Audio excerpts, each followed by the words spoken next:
Hey tubers, how's it going? For the most part, John Kerry, but there are clouds though. But it's a nice day.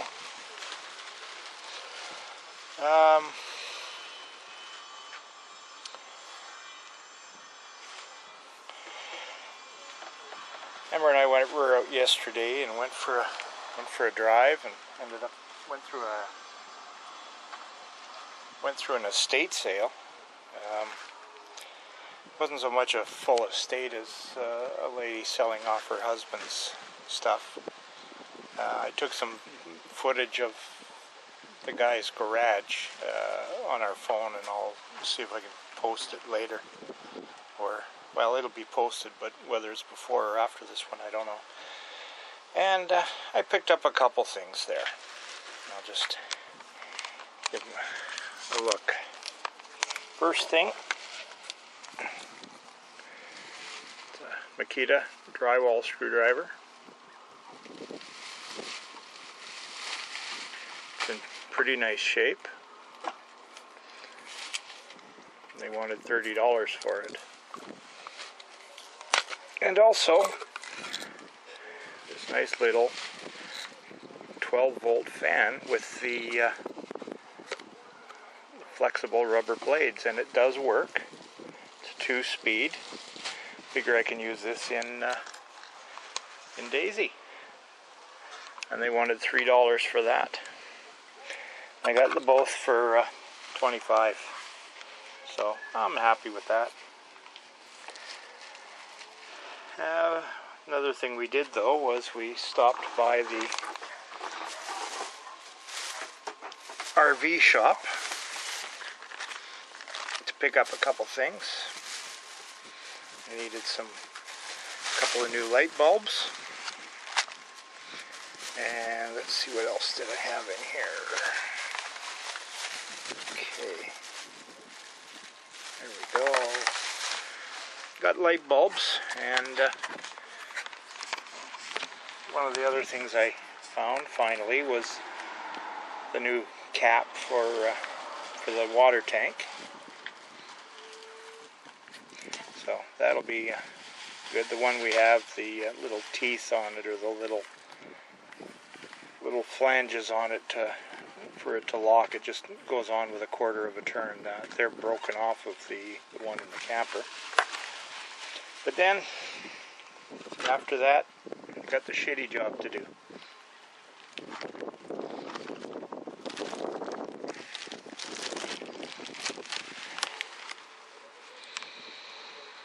Blade seal. And water valve replacement package. Quite literally, a shitty job.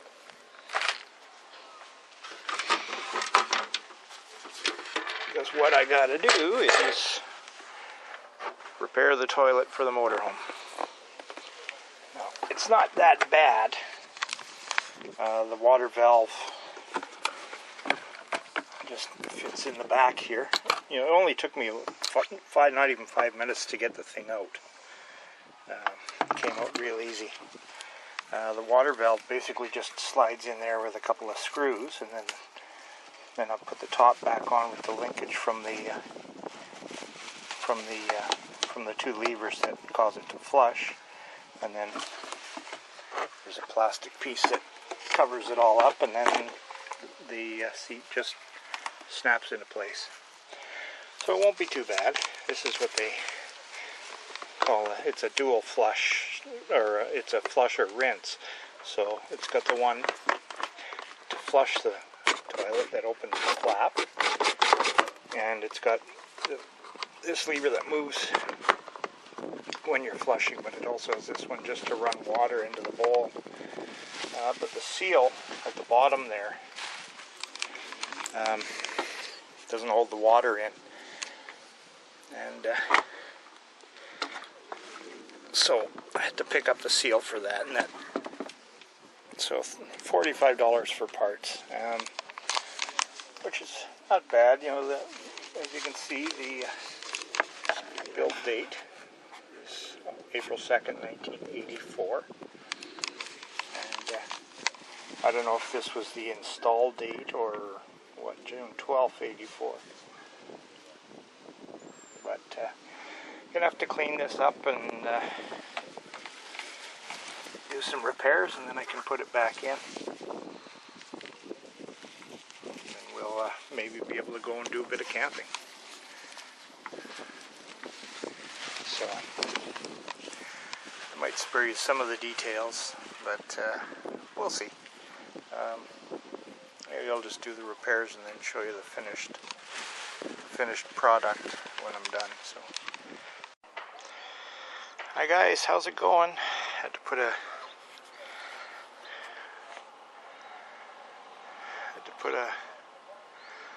hat on today. It's a little bit sunny and hot. As you can see, we're doing the John Kerry thing again.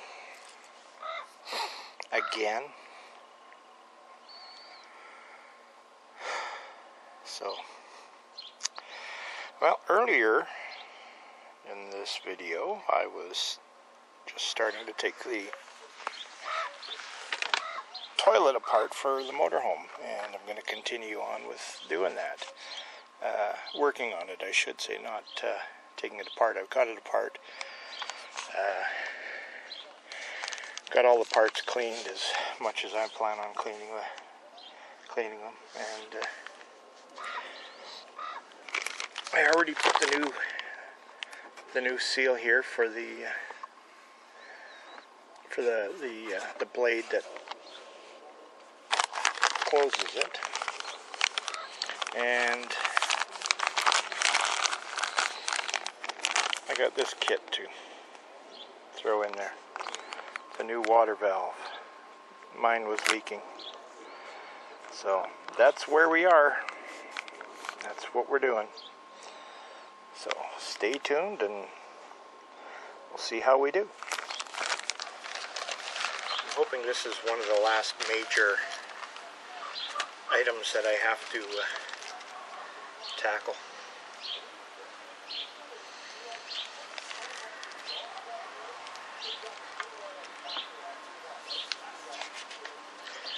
Water valve replacement. Take off the old one, put in the new one.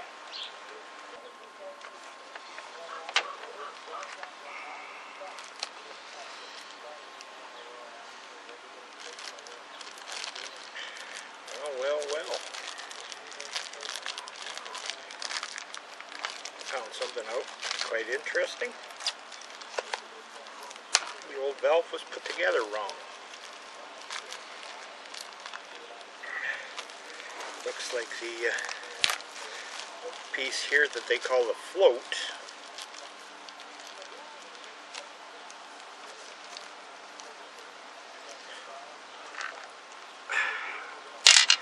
this item here is supposed to go in this way. That doesn't look right.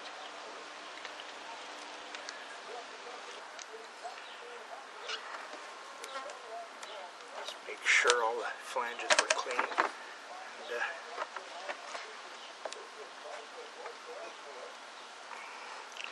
yesterday when I was washing this and cleaning it, I actually took the time to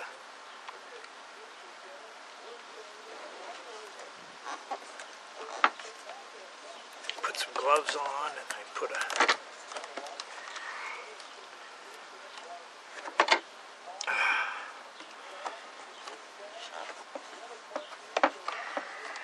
pair of glasses on, washed it down, hosed it down, and I had to clean up some flanges in here where it had putty for sealant, just sealing the top and bottom halves together. Could have likely just found seals, but I didn't. This seal here on the other valve was gone. They had just used plumber's putty.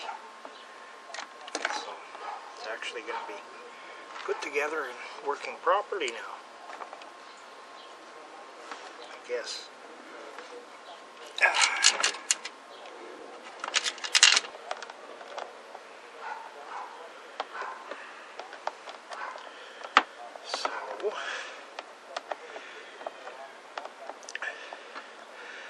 After that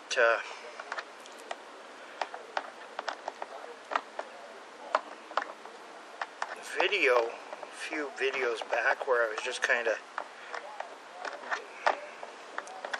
letting off some steam, you know, Darren had it right that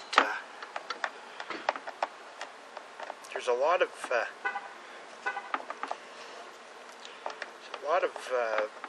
mental health concerns when you have a chronic illness or disease or injury, and sometimes they can kind of almost take over your life if you're not careful. And I'm lucky that I'm recognizing whenever I have that problem. And I have a good support from Amber. And you guys really helped this time too with you know, all the positive comments, and I really appreciate that. It was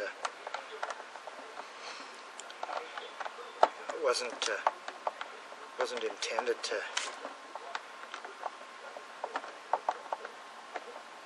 Originally, when I did it, I was just talking, and when I went to edit, I realized how much talking I had done there, and I wasn't even going to post it, but Amber said, well, that's what you're going through, so, you know, why wouldn't you post it? That's what your life is right now. And, you know, she was right. That is what my life was what I was going through with my life.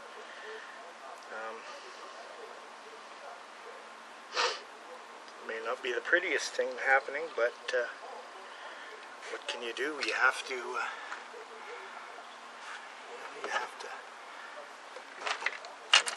talk sometimes, or else you just let it eat away at you. Okay, where's that one piece I'm missing? Okay, I'm missing the little linkage rod.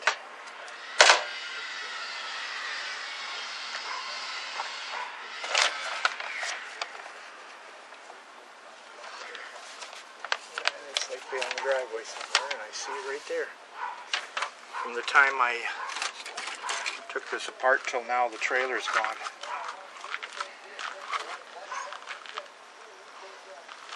I just left this stuff on the driveway behind the motorhome, and Brad needed the utility trailer, which was parked right about where I'm sitting.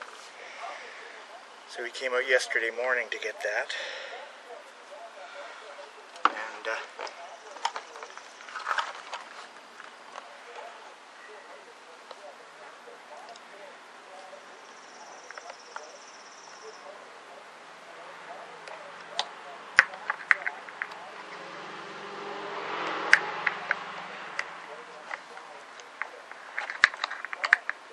I appreciated all the positive feedback.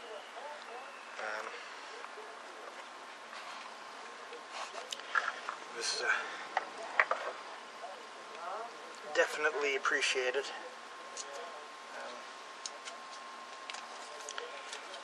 You know, we all have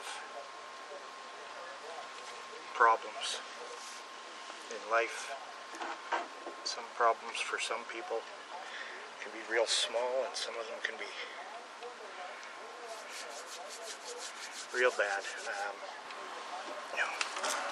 You know, I'd seen with Darren and other people, and I'd received comments before when I was having some physical problems, you know, hanging in there and that, but I haven't really shown the downsides that I've had, and the one you saw wasn't one of my bad ones. You know, I really can get down on myself, which is not good.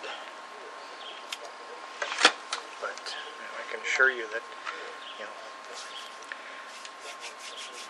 the depression that goes with illness, kind of like being on depression period, kind of like being on a roller coaster. It has ups and downs. Sometimes the downs are right at ground level, sometimes there's just a little dip. As long as you keep plugging away and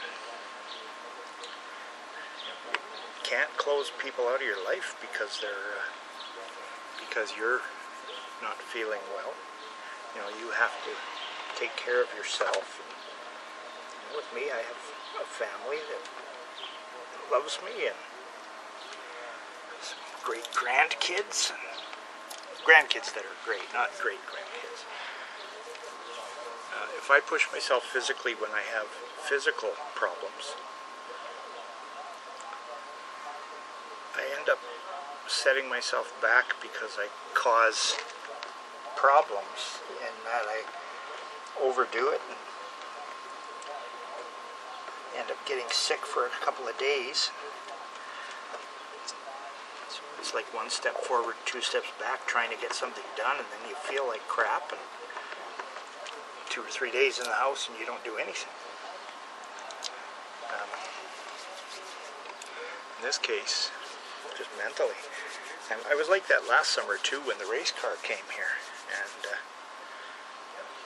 although all the work I did on the race car is basically a waste of time, because the chump car racing is not going to be coming here. But it's a waste of my time doing something on the car. But it wasn't time wasted. Amber agrees with me that the race car was a blessing in a way, because it got me out when I was down. And I got things done on it. I was doing more and more and feeling better and better, and then